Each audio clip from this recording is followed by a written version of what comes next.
Yo siempre sí he pensado que el farmacéutico, por la formación que tenemos, ¿no?, en la carrera, sí que somos ese eslabón dentro del Sistema Nacional de Salud que podemos hacer mucho más, ¿no?, que dispensar medicamentos, que eso es en lo que estáis además, ¿no?, la mayoría de vosotros. Y yo creo que dentro del mundo del deporte quizás todavía habéis entrado poco.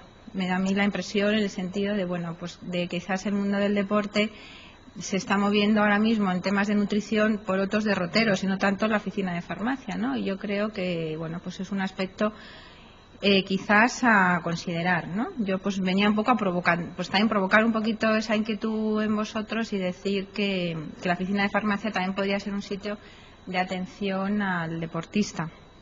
Entonces, bueno, esto sabéis que también cuando se pone un título en una conferencia luego dices, vale, un título muy bonito y ahora que cuento. Entonces, como el tema es tan amplio y en realidad pues me quiero ajustar al tiempo, pues cuando hablamos de deportista, ¿de qué hablamos, no? Entonces quería decir, o qué hablamos nosotros, ¿no? Y siempre diferenciamos claramente pues lo que puede ser el deportista aficionado, que podría ser ese niño de la derecha, ¿no?, o cualquiera de nosotros que hacemos deporte de forma aficionada. Entre un niño y otro, además de sus hábitos alimentarios, lo que les diferencia es la actividad física. Es decir, el niño de la derecha probablemente haga pues más o menos 1 hora de ejercicio físico al día, de actividad, lo que se llama en inglés MV, que es de moderada a vigorosa, PA, Physical Activity, y que es lo que ahora mismo además se está recomendando a los niños y a los adolescentes. 1 hora al día de ejercicio físico con una intensidad suficiente, es la recomendación actual. Entonces, podríamos estar hablando de ese niño o del adulto correspondiente que ahora veremos, ¿no? Ese niño, si sigue entrenando y le gusta mucho el deporte, se puede pues convertir en un Federer o en un buen jugador a nivel nacional. Y ya ese niño o ese adolescente o ese adulto ya no serían la hora al día más o menos, sino que podríamos estar hablando de 5 horas de entrenamiento al día. Que puede ser él o puede ser cualquier otro deportista que tengamos en mente. Es decir, 5 o 8 horas de entrenamiento al día. Bueno, nos tenemos que poner en esa situación también para entender un poco lo que es el deportista. Es decir, ese deportista que está entrenando 5, 6, 7 horas al día, ¿qué es lo que quiere ganar? O sea, el concepto es distinto. El niño que hace deporte, nosotros que hacemos deporte, lo hacemos por salud. Los que entrenan tantas horas al día ya lo hacen y dicen, bueno, pues sí, yo tengo que tener salud, pero para rendir y para ganar. Por lo tanto, son dos mentalidades distintas que además las tenemos que comprender. No le podemos decir al deportista de alto rendimiento o al que quiere llegar, no. Tienes que mirar solo por tu salud y no. Tenemos que indicarle el camino, pero dentro de comprender su mentalidad de lo que quiere es entrenar y ganar. Bien, entonces, por eso decía que cuando se habla de nutrición y deporte, en realidad hay que ver los dos aspectos, ¿no? El deportista, pues, o la persona que hace actividad física por salud y por entretenimiento, y aquel que entrena que quiere llegar a la élite y ser campeón, ¿no? Entonces, en esta conferencia, pues en principio pensaba dar unas pautas que pueden servir para los dos, pero claro, siempre es mucho más orientado a la persona que ya entrena. También hay deportistas aficionados que todos los días hacen deporte, ¿no? Por supuesto. Entonces ya hay que ver en función de las horas que entrena y de la actividad física que se realiza y la finalidad que se tiene, pues ya ajustar un poco el componente nutricional y dietético. Entonces, el mundo de la nutrición, que todos sabemos que es complejo, en el deporte se nos complica todavía más, ¿no? Por una parte estaría la nutrición y la propia fisiología del ejercicio, y por otro lado tendríamos a lo que puede ser el deportista con su carga genética, el sexo, la edad, el tipo de deporte que haga. Ya hemos dicho si entrena por salud o entrena porque es su trabajo, y luego el tipo de deporte. Entonces, el deporte es complejo y aquí lo vamos a tratar de forma muy generalizada. Ya si tenemos que profundizar, ya hay que ver si se trata de un tenista, de un ciclista, de un jugador de fútbol. Es decir, que el deporte es complejo, las reglas son distintas, los escenarios en los que se juega es distinto, el calendario de competición es distinto. Es decir, que ya si bajamos al nivel de deporte, ya tenemos que ver un poquito cada uno sus características, sus reglas de juego y ya adaptarnos. Por lo tanto, lo que vamos a decir aquí es más general, teniendo en cuenta que ya si tenemos a una persona enfrente sí le tendremos que decir, bueno, ¿y qué haces? ¿Ciclismo? ¿Esquías? ¿No? Es decir, que sí que hay que profundizar un poquito más en algunas cosas, no hay que adaptarse tanto, pero en otras sí. Por lo tanto, el binomio es complejo, la nutrición es compleja y el deporte es un mundo complejo. Bien, entonces, en relación con la nutrición, además, nos surgen siempre dos preguntas clave. Es decir, ¿el ejercicio, el entrenamiento, aumenta las necesidades de nutrientes? ¿Una persona sedentaria se vuelve activa, empieza a entrenar? ¿En qué cambia sus necesidades de nutrientes? ¿No? Simplemente para mantener su salud. Y ya una vez que yo tengo cubiertas mis necesidades de nutrientes por salud, para que mi organismo funcione bien, ¿necesito tomar algo más para rendir mejor? Si yo tomo algo más, un poquito más de esta vitamina, un poquito más de este mineral, de esta proteína, ¿voy a mejorar mi rendimiento? ¿No? Esas son las dos preguntas claves que nos hacemos en nutrición y deporte y que no todas tienen respuesta, porque la investigación no para todos los nutrientes se ha hecho suficiente investigación en nutrición y deporte para dar respuesta. Esa es la realidad. Entonces, en algunos campos se sabe bastante y en otros menos. Entonces, ya en el 2000, la Asociación Americana de Dietética dijo que hacía falta profundizar en el conocimiento de necesidades nutricionales y de recomendaciones para grupos específicos. Grupos, sobre todo, nutricionalmente más vulnerables. Entonces, los deportistas de élite sí son considerados un grupo nutricionalmente vulnerable, por lo que hemos dicho antes, porque tiene unas características muy específicas. Y dentro del grupo de deportistas de élite o de alto rendimiento o de incluso personas que ya entrenan bastantes horas, dentro de esos todavía más vulnerables serían los niños y los adolescentes, que los hay, que entrenan regularmente, o personas mayores que ya de por sí tienen un riesgo nutricional, las mujeres, ¿no? Es decir, que dentro de los grupos clásicos que son nutricionalmente vulnerables, que manejamos en situación normal, todavía se vuelven más vulnerables en el caso del deporte. Un adolescente deportista todavía es nutricionalmente más vulnerable que un adolescente que no entrene regularmente. Y entonces, en el caso del deporte, no existen unas buenas recomendaciones nutricionales específicas. En parte porque no se ha investigado lo suficiente. En parte por lo que he dicho, es que es muy difícil comparar a un jugador de baloncesto con una gimnasta rítmica, hace gimnasia rítmica. Es decir, es que son dos personas y dos grupos tan distintos que unificar es complicado. Entonces, sí tenemos que tener claro las funciones de los nutrientes, que las tenemos todos, ¿no? Todos nosotros los que hemos estudiado nutrición, pues sabemos que todos los tejidos, cualquier tejido, cualquier órgano está formado por, ¿no? Se ha sintetizado a partir de los nutrientes. Esta diapositiva, como está un poco lejos, está sacado de un libro de fisiología del ejercicio y es una diapositiva muy visual, ¿no? Es decir, somos conscientes de que no solo un nutriente, sino la interacción de varios nutrientes es la que forma las estructuras. Entonces, esto para el deporte es muy bueno, porque incluso para plantear eso, es decir, pues si hay algunos nutrientes, quizás está aumentada las necesidades, pues vamos a ver qué implicación tienen en el metabolismo energético. Por las vitaminas del grupo B que están implicadas en el metabolismo energético, probablemente sí tengan una necesidad aumentada. Si yo tengo que aumentar la masa muscular, pues las proteínas, las vitaminas implicadas en la síntesis de nuevo de tejido muscular, pues en fase de crecimiento muscular tendré que aumentar la ingesta de nutrientes. ¿Y qué pasa en el caso de las lesiones? Porque la lesión es la rotura de un tejido o de un hueso.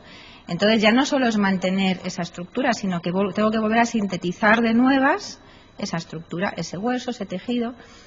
Entonces, o si se me lesiona el cartílago, es decir, que ahí también ya no solo es mantener, sino sintetizar. Y ahí, desde la oficina de farmacia, probablemente pues podamos recomendar, por ejemplo, un suplemento. Entonces, he intentado resumir un poquito pues qué problemática existe, hay más, ¿no? Y que podríamos, pues que son temas que desde la oficina de farmacia podríamos dar consejo, ¿no? Pues existe una deficiencia de hierro contrastada no solo en mujeres, ¿no? Hay bastante depleción de hierro también en hombres deportistas, ya sobre todo a cierto nivel. Deficiencias subclínicas de vitaminas y minerales, en parte que vemos en toda la población y en parte que afectan a población deportista.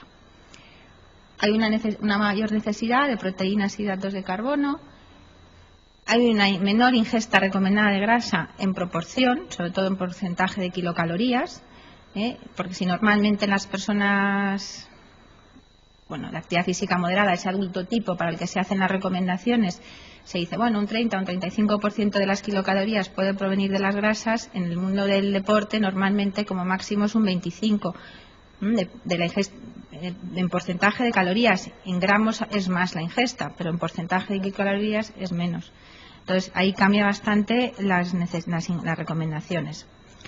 Mayor ingesta de agua y de toritos, hay un riesgo de lesión, hay un riesgo de fatiga. En algunos deportes hay que controlar el peso, y no solo el peso, sino hay que controlar el porcentaje de grasa corporal, ¿no? la masa muscular.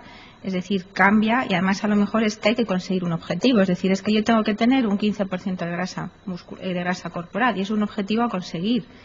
Es decir, y hay mucho menos margen y no hay esa tolerancia que puede haber una persona más sedentaria.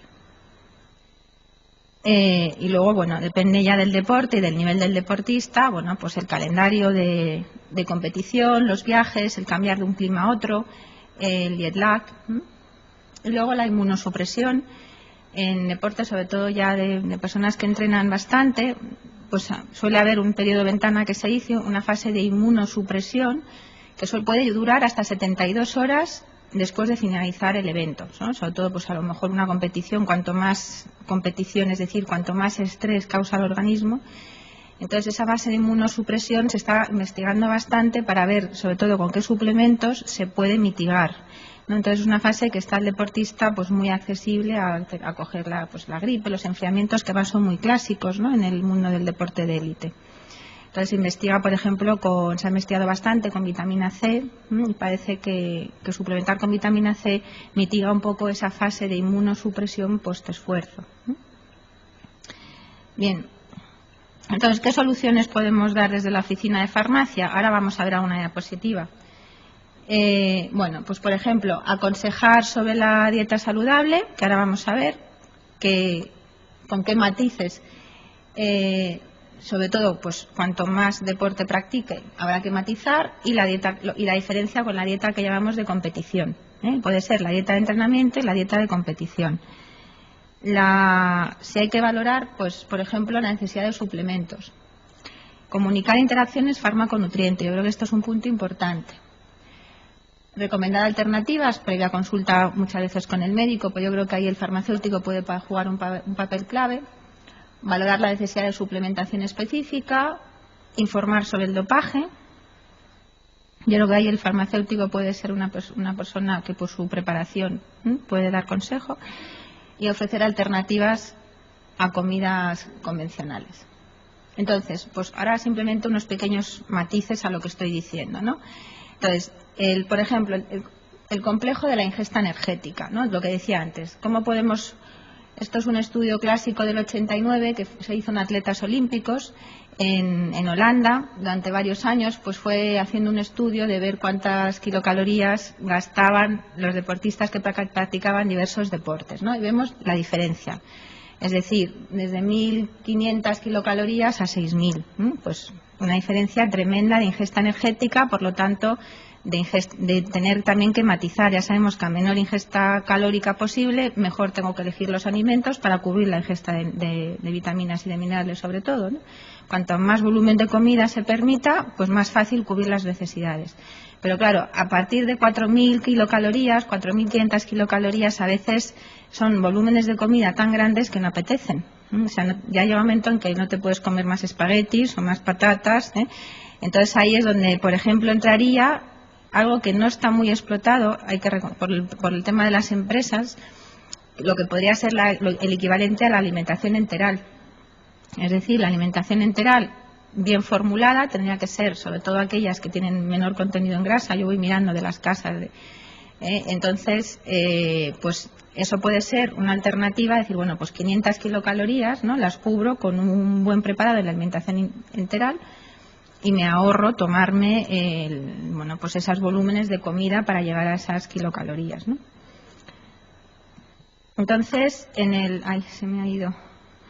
Esto, por ejemplo, pues sería un ejemplo entre dos jugadores de baloncesto, es decir, el mismo deporte, pero dos personas con una masa corporal completamente distinta.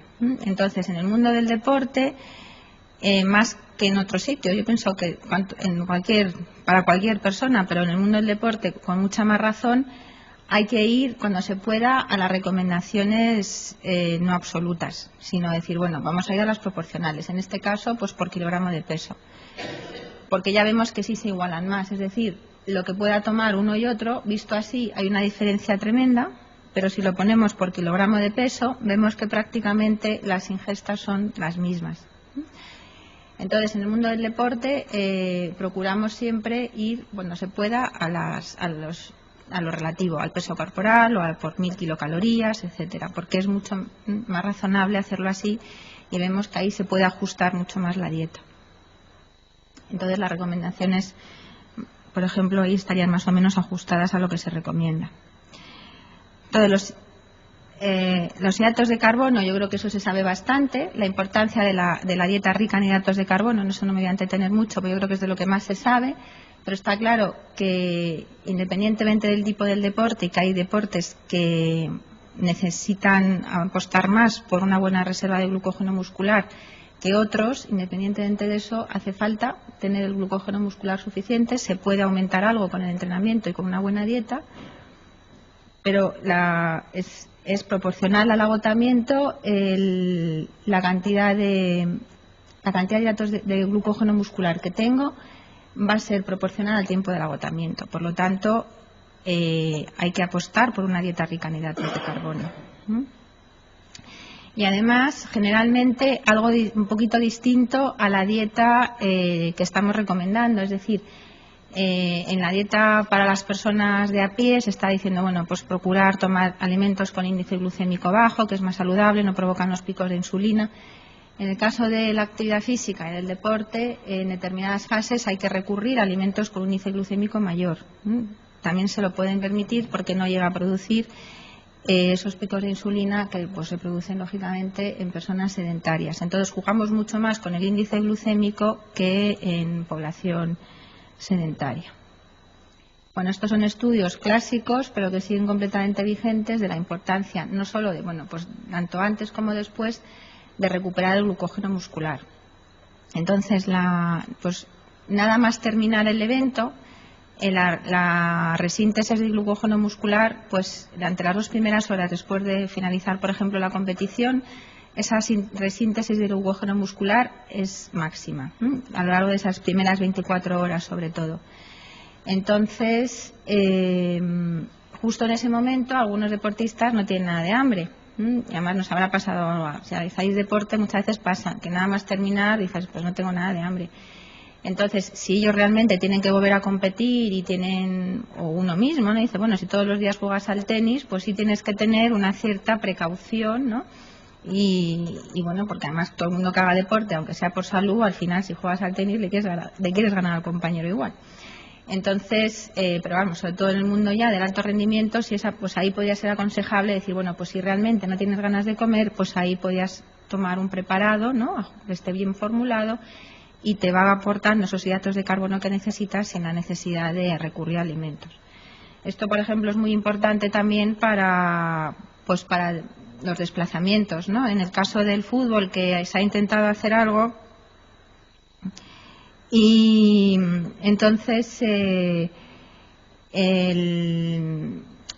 por ejemplo, pues alguna vez pues intentando mejorar la alimentación para algún equipo de fútbol, pues dice, bueno, pues nada más terminar el partido, los sentamos en el autobús y les damos un sándwich de mortadela y una Fanta.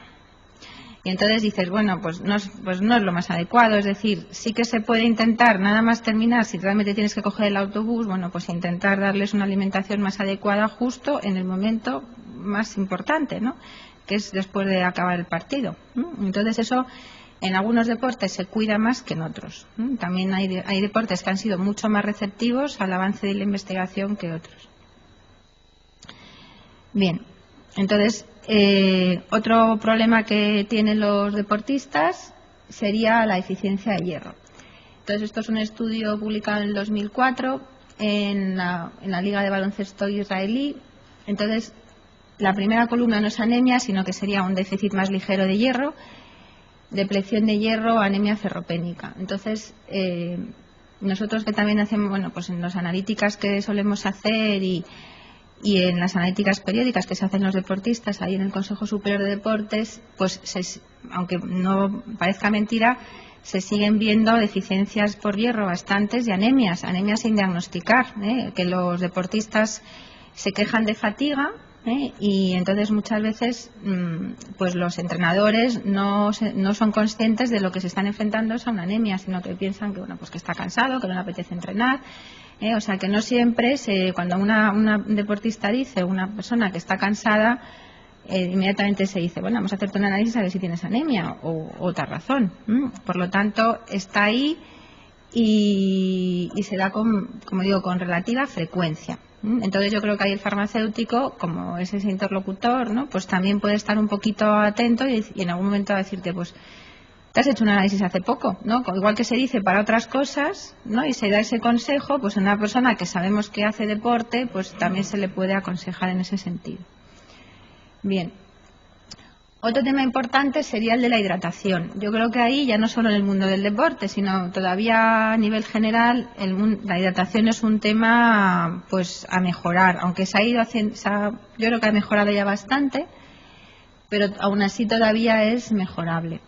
Entonces, también me gusta mucho decir aquí que todos los consejos que estamos dando sobre hidratación, que se están dando ahora muchos, y efectivamente vas por la calle en verano y muchas personas van con la botellita de agua, la mayoría de la investigación que se ha hecho de hidratación se ha hecho en el mundo del deporte. Es decir, hay casas, sobre todo, bueno, la casa Isostar, la casa Gatorade, en los 90 se gastaron mucho dinero en investigar. Y nos hemos beneficiado todos, porque a mí me ha dado mucha rabia, y bueno, Alejandro, que es aquí un poco también testigo, ¿no? Que siempre se ha dicho que investigar en deportes es como investigar en una especie de élite, y que total, ¿para qué? ¿Y para qué te vas a gastar el dinero ahí? ¿No? Y lo que va a presentar, el tema que va a presentar Alejandro de tanta aplicación práctica, es decir, muchas de las cosas que se investigan en deporte luego se traspasan a la población en general y se beneficia a la población en general.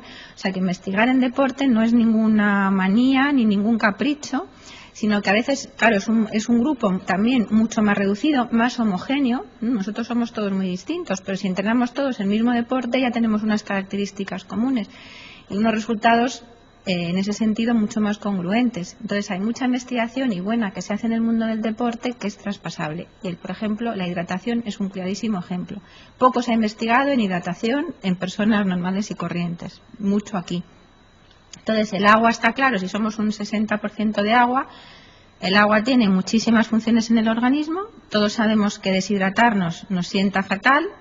Bueno, pues si ya de por sí una persona sentada en una silla y deshidratada empieza a no coordinar bien, a sentirse mal, pues una persona encima está teniendo que rendir física e intelectualmente, porque el deporte no debemos olvidar el componente mental que tiene, pues está en un estado de deshidratación es completamente no deseable. Entonces hay que aconsejar a que no hay que beber solo más o menos lo recomendado, esos 2,5 litros más o menos que se recomiendan al día, entre lo que se toma pues en los alimentos sólidos y en los líquidos, sino que al sudar, y hay en función del deporte, en función del calor que esté haciendo, se puede sudar, pues yo qué sé, 1 litro a la hora, 1 litro pues hay que sumarlo a lo que tengo que beber, es decir, que los 2 litros y medio son sin sudar. En cuanto yo empiezo a sudar, ya tengo que beber más. Y va a afectar, por supuesto, al rendimiento. Esto es una diapositiva clásica. Hay cosas que se saben hace mucho tiempo y que, bueno, han ido calando, ¿no? A lo largo de los años los mensajes van calando. Pero sí que se da uno cuenta de que tarda en que lleguen a la población. Y por eso decía que yo creo que vosotros en una oficina de farmacia podéis hacer ahí una labor estupenda. Bien, esto sería que en principio hay que beber agua. Lo que pasa es que haciendo deporte y sobre todo en un clima caluroso como el nuestro, siempre es difícil mantener esto. O sea, al cambiarlo de sistema, se han movido un poquito las estrellas de la significancia. En un clima como el nuestro, que hace calor, que se suda, ya bueno, estando sentado en verano, si encima hacemos deporte, normalmente se recomienda pues tomar algo más que agua, aunque no existe la bebida ideal, que yo la tengo ahí entre comillas, porque hay que adaptarla a cada uno, a uno le puede pues más, ¿no? Pero sí, en principio, sobre todo cuando hace calor y hacemos deporte más de 1 hora, es conveniente tomar una bebida con algo de hidratos de carbono, algo de sodio y no solo agua. Bien. No me quería meter mucho en el tema de pérdida de peso porque yo no estoy hablando del ejercicio físico para perder peso. No estamos hablando de obesos que quieren empezar a hacer deporte para perder peso. Ese tema no es el de hoy. Hoy son personas que ya hacen deporte, cómo pueden mejorar su alimentación. Pero sí he dicho que dentro de esas personas que ya hacen deporte y que no están obesas puede haber una redefinición del peso. Es decir, quiero perder masa grasa, aumentar masa muscular. Bueno, pues ahí normalmente lo que vendemos en la farmacia para perder peso, como pueden ser las barritas clásicas de algunas marcas comerciales o determinados medicamentos que reducen la absorción de grasa o aumentan la eliminación de grasa, en principio no están indicados para deportistas. Esos preparados no sirven. La pérdida de peso en un deportista tiene que tener otro planteamiento, no como el de un obeso. Bien, aquí de esto sabéis mucho más vosotros que yo. Yo he puesto ahí unos ejemplos. Ahora mismo estaba hablando con un compañero que tiene consulta de medicina del deporte antes de venir y le he dicho yo, tú realmente cuando mandas algo miras la interacción y dices, sí, mira la interacción fármaco-fármaco.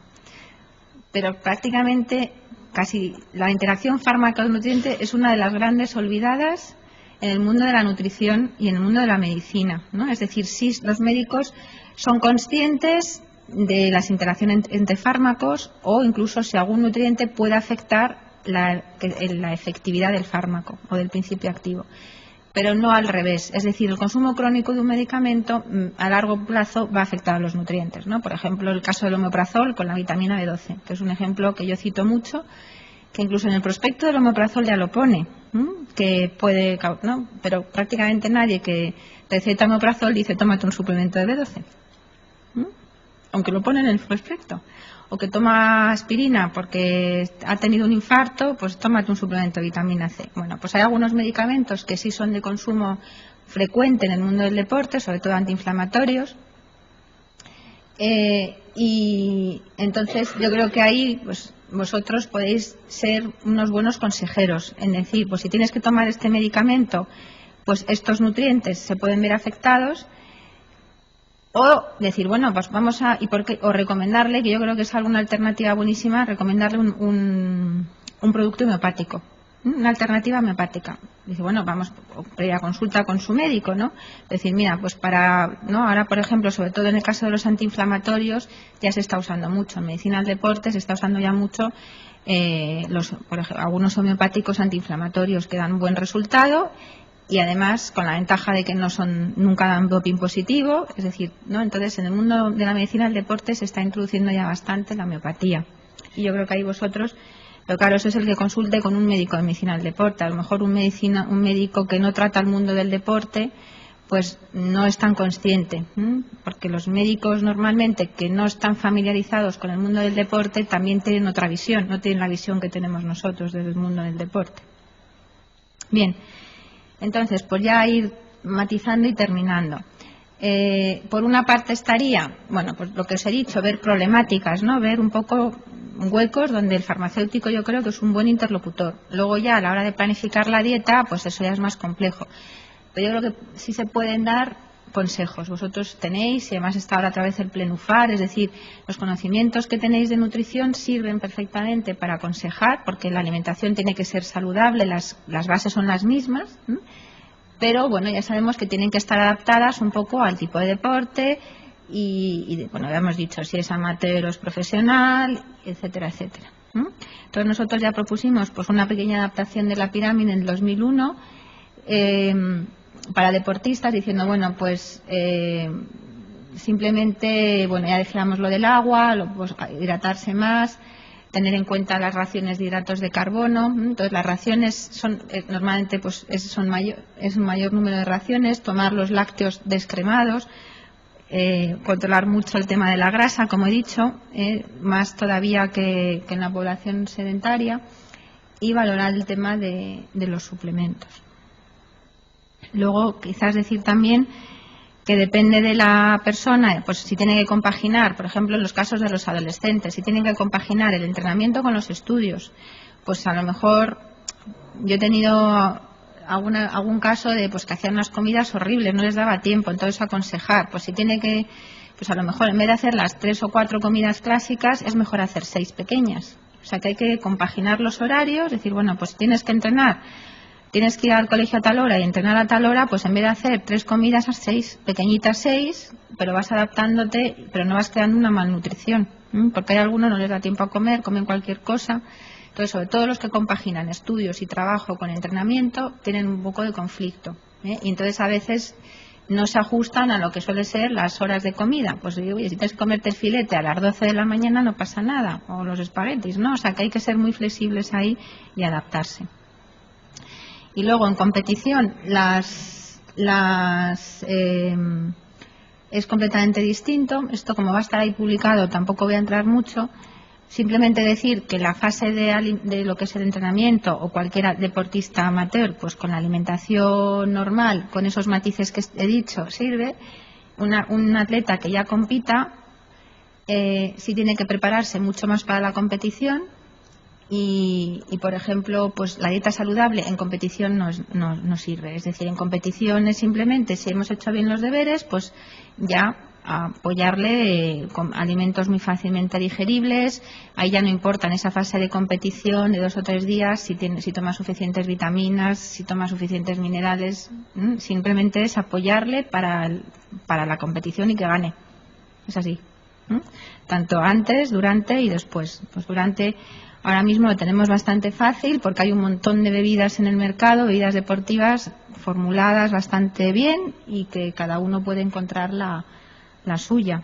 Y en la fase de post-competición, ya he dicho, o de post-entrenamiento, sobre todo hidratos de carbono, con algo de proteína. Por ejemplo, sí que vosotros vendéis suero de leche, ¿no? En polvo, en la farmacia, eso se está usando mucho para recuperar. Después del entrenamiento viene muy bien tomar eso con algo de hidratos de carbono, para tanto recuperar el glucógeno muscular como para que se produzca menos catabolismo del tejido muscular. Entonces, sé que algunos deportistas lo están comprando en oficina de farmacia, otros no, pero eso sería un producto que lo tenéis en la oficina de farmacia, muy aconsejable y mucho más barato, probablemente, no es el precio, pero que otros que vendan en otros sitios con marcas de estas, ¿no? Entonces eso sería un producto a ofrecer, el suero de leche.